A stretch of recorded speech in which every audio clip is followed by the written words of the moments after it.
Well, Beijing certainly isn't lying down here, and today accused the U.S. of trade bullying and said that Washington's behavior would ultimately hurt the global economy as well as China. Now, this is nothing new coming from Beijing. This is really China reiterating what it has repeatedly said throughout this whole trade war. But it's certainly a sign that this trade war isn't likely to go away anytime soon. Now, so far we've seen China hit back at each round of U.S. tariffs in equal measure, but this latest counter attack is a much softer blow, sort of suggesting that Beijing is now running out of runway. It can't really match dollar for dollar anymore. Of course, China only imports around $130 billion worth of products from the U.S., whereas the U.S. imports more than $500 billion worth of products from China. So the U.S. has a lot more ammunition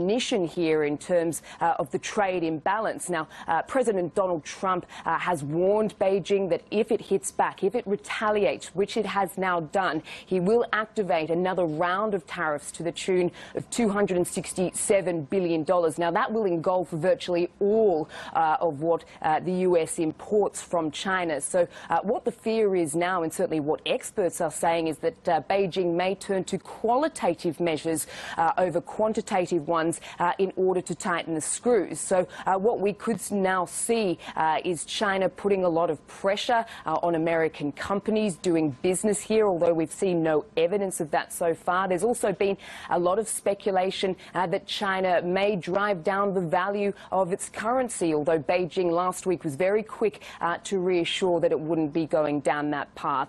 In terms of the WTO, well, China today didn't hint at any thing to do with the WTO today, but it has certainly filed 2 complaints in the past, in that last round of tariffs that we saw, that $50 billion, and when Donald Trump announced this latest round. But of course, you and I both know these things take a lot of time. In terms of trade talks, well, there has been a lot of speculation over the last week that China may cancel these talks, that it won't be sending a delegation to the United States, although we're yet to get confirmation on that. But, you know, there are a lot of people who are really keen, really eager to see that these trade talks do go ahead and come to some sort of conclusion.